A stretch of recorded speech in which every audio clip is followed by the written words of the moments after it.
organic compounds.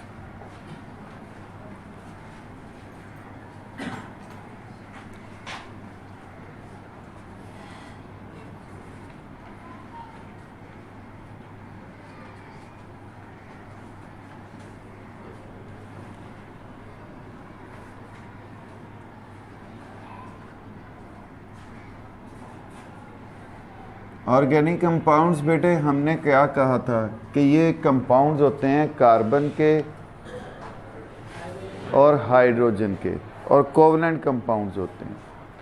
ये जो covalent compounds हैं इनकी कॉमन खुसूसियात होती हैं, एक दूसरे से डिफ़र भी करते हैं। मतलब हमने इस टॉपिक में वो डिस्कस करनी है जो इनकी जनरल एक कॉमन सी प्रॉपर्टीज़ है। सबसे पहले बेटे हम देखेंगे इनका ओरिजिन।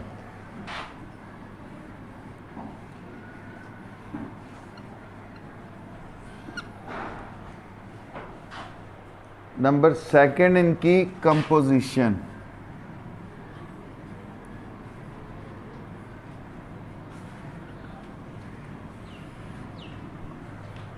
नंबर थर्ड इनमें कोवलेंट लिंकेजेस।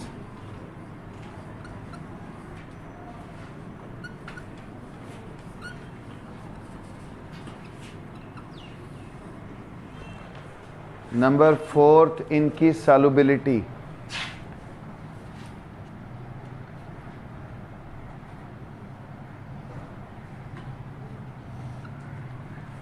नंबर फिफ्थ इनकी इलेक्ट्रिकल कंडक्टेंस।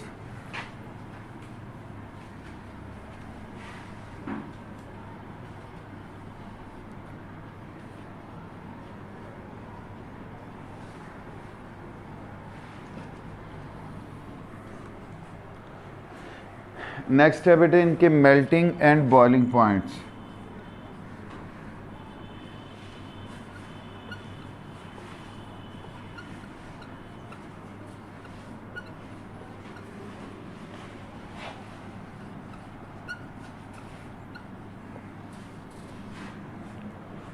नेक्स्ट है इनकी स्टेबिलिटी।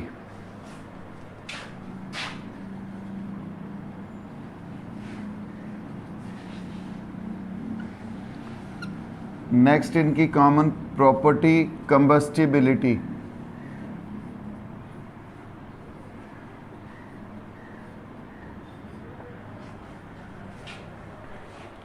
नेक्स्ट है बेटे आइसोमरिज्म।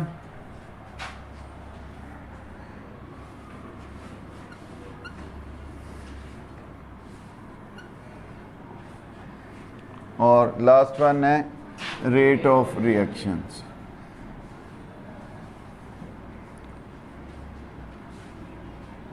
अब ये वो बेटे चंद प्रॉपर्टीज़ हैं जो कि कॉमनली हम डिस्कस करेंगे और साथ ही साथ इनका कंपैरिजन हम देखेंगे कि ये आयोनिक कंपाउंड से कैसे डिफ़र करते हैं। अब बेटे जो मेन बात हमें पहले से पता कि कोवलेंट कंपाउंड बेसिकली कार्बन पे मुश्तमिल होते हैं। कार्बन का ढांचा इनके अंदर मौजूद होता है, वो स्टेट चेन में हो सकता है, वो ब्रांच में हो सकता है, वो रिंग में हो सकता है। उसके साथ हाइड्रोजन इसके साथ कोवलेंटली बॉन्डेड होता है। बाकी भी कोई एटम अगर इनके साथ आके अटैच होते हैं जैसे oxygen, sulphur, nitrogen, chlorine, halogen सारे, तो वो भी इनके साथ कोवलेंट लिंकेज के ज़रिए आके जुड़ते हैं। ये बात हमें पहले से पता है। अब बेटे ओरिजिन की तरफ जाएं।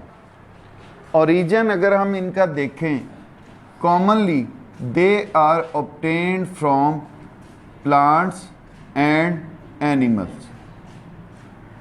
ये हासिल किए जाते हैं पौधों से और जानवरों से। पौधों से हम अपनी खुराक की सूरत में जो हमारी खुराक आ रही है वो भी ऑर्गेनिक कंपाउंड है। पौधे फोटोसिंथेसिस के ज़रिए ग्लूकोज बना रहे हैं वो भी ऑर्गेनिक कंपाउंड है। वो उसको जिस स्टोरेज फार्म में तब्दील करते हैं वो भी ऑर्गेनिक कंपाउंड्स हैं। उनकी अपनी स्ट्रक्चर जितनी भी बिल्ड हुई है वो सारी की सारी ऑर्गेनिक कंपाउंड्स पर मुश्तमिल है। हम उन्हीं पौधों से खुराक लेते हैं, इस्तेमाल करते हैं, और वो पौधों को भी एज आ खुराक हम इस्तेमाल करते हैं, सब्जियों की सूरत में, फ्रूट्स की सूरत में, तो वो ऑर्गेनिक कंपाउंड्स हैं। हम मेडिसन अगर उनसे हासिल कर रहे हैं तो वो भी ऑर्गेनिक कंपाउंड्स हैं। इसी तरह बेटे ओरिजिन इनका एनिमल्स, एनिमल अपना स्ट्रक्चर, उनसे हासिल होने वाले दूध, अंडे, गोश्त, वो भी सारा ऑर्गेनिक कंपाउंड्स हैं। हम जब ये पौधे और जानवर डेड हो जाते हैं, ज़मीन के नीचे दफन हो जाते हैं, और क्या कहने थाउजेंड्स ऑफ ईयर्स गुज़र जाते हैं, तो अंडर हाई प्रेशर ये एक मोस्ट यूजेबल फॉर्म में तब्दील हो जाते हैं, जिसको हम कहते हैं गैसोलीन। ये पेट्रोल, डीज़ल,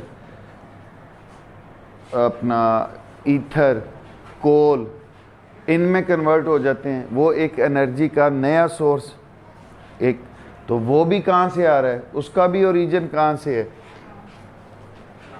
प्लांट्स और एनिमल से। जबकि इसकी निस्बत जो हमारे इनऑर्गेनिक कंपाउंड्स हैं,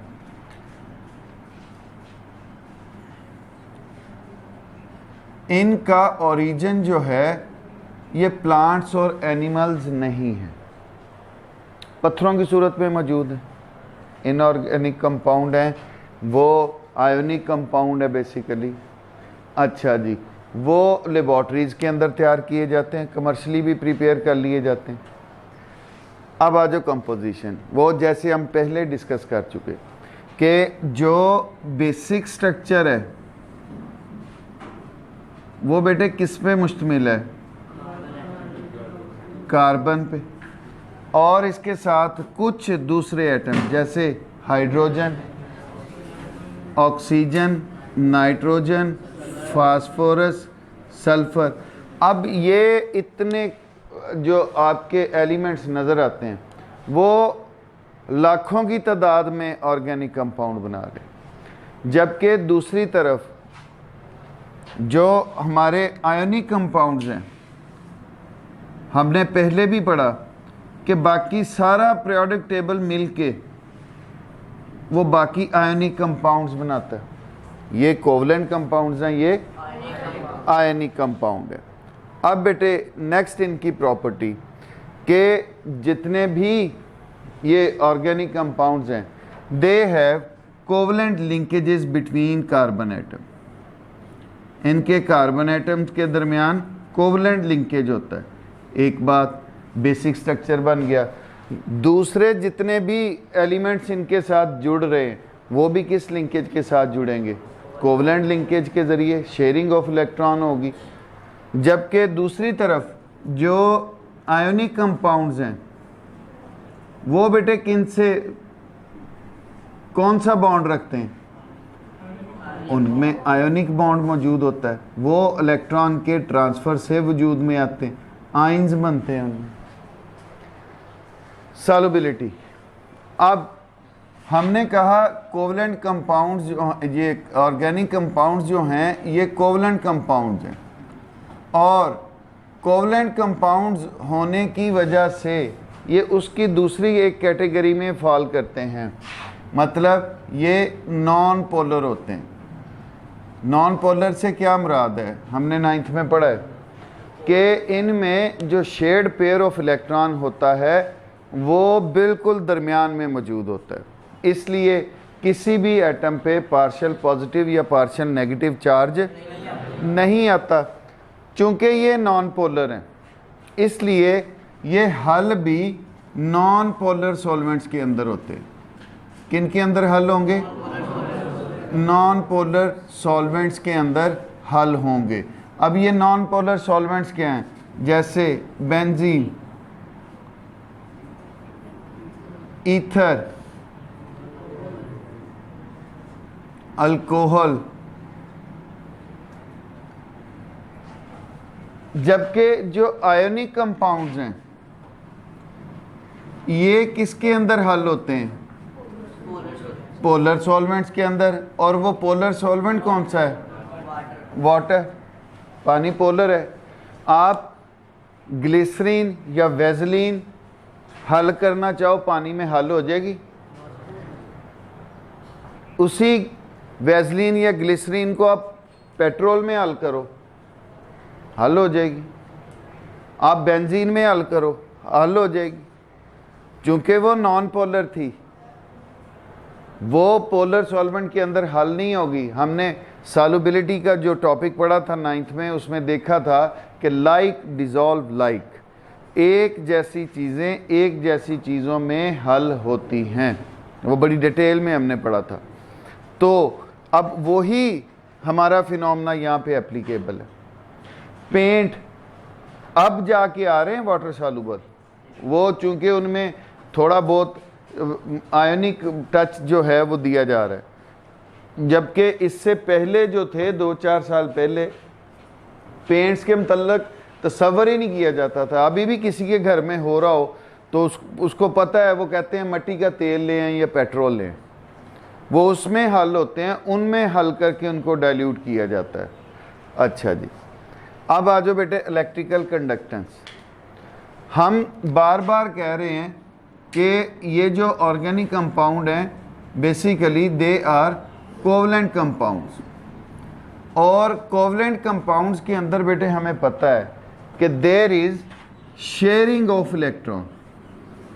अब जब शेयरिंग ऑफ इलेक्ट्रॉन हुई तो अब इसमें पहली बात ये कि नो आइंस, इसमें आइंस नहीं बन रहे, पार्शियल पॉजिटिव और पार्शियल नेगेटिव वाला भी हिसाब नहीं हो रहा इनमें अभी, जो पेट ऑर्गेनिक कंपाउंड होते हैं। अच्छा, ना आइंस बन रहे हैं। दूसरा, अब इनमें नो फ्री इलेक्ट्रॉन्स प्रेजेंट, इनमें फ्री इलेक्ट्रॉन भी कोई मौजूद नहीं, या मोबाइल इलेक्ट्रॉन्स भी कोई मौजूद नहीं, इसलिए इसमें से इलेक्ट्रिसिटी कंडक्ट नहीं होती, इनमें इलेक्ट्रिसिटी कंडक्ट। जबकि जो आयनिक कंपाउंड्स होते हैं, आयनिक कंपाउंड्स के सॉल्यूशन जो हैं दे कंडक्ट इलेक्ट्रिसिटी। क्यों? दे हैव आइंस, और उन आइंस की वजह से वो इलेक्ट्रिसिटी कंडक्ट करते हैं। अच्छा, हम ये यहाँ पे ज़हन में रखना है कि हम ऑर्गेनिक कंपाउंड्स की बात कर रहे हैं, हम तमाम कोवलेंट कंपाउंड्स की बात नहीं कर रहे। आप कह सकते थे यहाँ पे कि सर सल्फ्यूरिक एसिड जब उसका सॉल्यूशन बनाया जाता है वो तो बैटरियों में इस्तेमाल हो रहा है, तो वो तो इलेक्ट्रिसिटी कंडक्ट करता है। लेकिन हमारा मेन पॉइंट ऑफ कंसर्न क्या है? Organic compounds. ऑर्गेनिक कंपाउंड्स जो compounds of carbon and hydrogen है, उनकी बात कर रहे हैं। मेल्टिंग एंड बॉइलिंग पॉइंट्स बेटे, they have very low melting points and boiling points. उसकी वजह कोवलेंट लिंकेज है। आयनिक कंपाउंड जैसा मजबूत बॉन्ड नहीं है ये। जब आइंस बन जाते हैं, इलेक्ट्रोस्टैटिक फोर्सेस ऑफ अट्रैक्शन की वजह से उनकी कशिश ज़्यादा हो जाती है, तो उनको एक दूसरे से छुड़ाना मुश्किल हो जाता है, ज़्यादा हीट देनी पड़ती है उनको सॉलिड से लिक्विड में तब्दील करने के लिए, इसलिए मेल्टिंग पॉइंट ज़्यादा होगा। उसको लिक्विड से वेपर्स में तब्दील करने के लिए ज़्यादा टेम्परेचर देना पड़ेगा, तो उसका बॉइलिंग पॉइंट ज़्यादा होता है। जबकि ये जो हमारे ऑर्गेनिक कंपाउंड्स हैं covalent in nature, so they have low melting and boiling points. Stability, they are less stable, ये कम स्टेबल होते हैं। दे आर वोलाटाइल, ये गैर मुस्तहकम होते हैं। आप पेट्रोल ही खुले बर्तन में डाल के रख सकते हो क्या? इसलिए इनकी जो ऑर्गेनिक कंपाउंड्स है, इनकी एक और ये कॉमन प्रॉपर्टी है कि they are less stable, they are volatile, गैर मुस्तहकम होते हैं। फिर आपको पता है जहाँ कहीं आग नहीं लग रही होती वहाँ पे कहा जाता है पेट्रोल, डीजल, वो सॉरी केरोसिन ऑयल, मिट्टी का तेल, वो डाला जाए फिर आग लगाई जाए। अल्कोहल इवन उसके ऊपर बड़ा सारा लिखा हुआ लगा होता है कि इसको आग लग जाती है। ठीक है, तो एक और इनकी common property, organic compounds are combustible, इनको जलाया जा सकता है।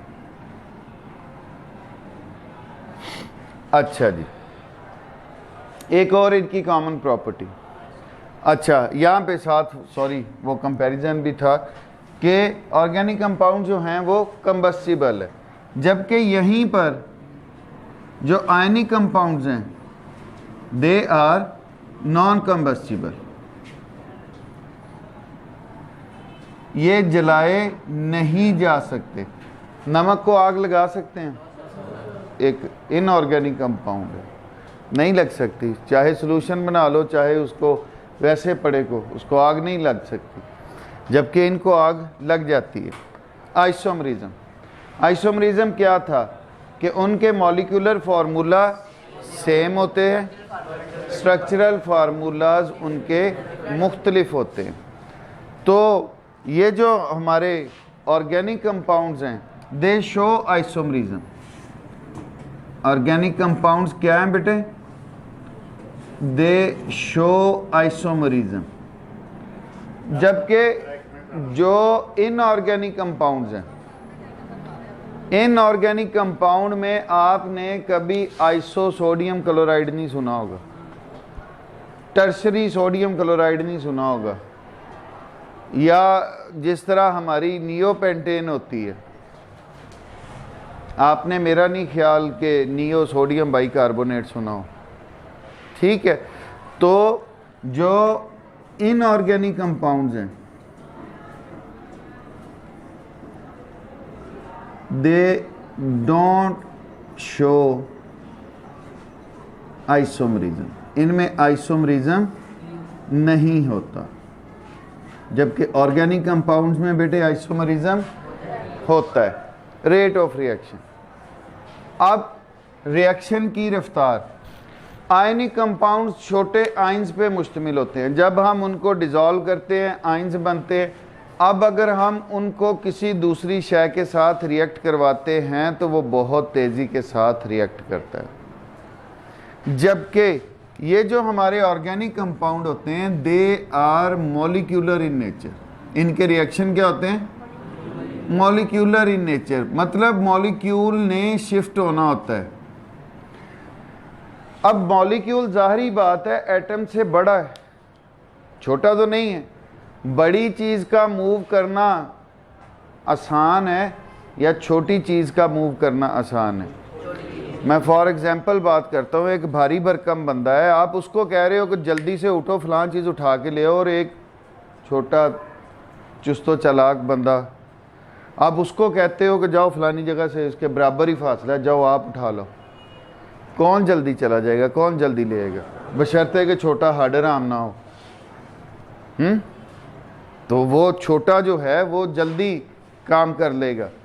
इसी तरह इसमें है कि मॉलिक्यूलर जो रिएक्शंस होते हैं, मॉलिक्यूल अब एक से ज़्यादा तरह के एटम पर मुश्तमिल है, एक से ज़्यादा एटम उसमें मौजूद है, इनके रिएक्शन की रफ्तार स्लोअर होती है।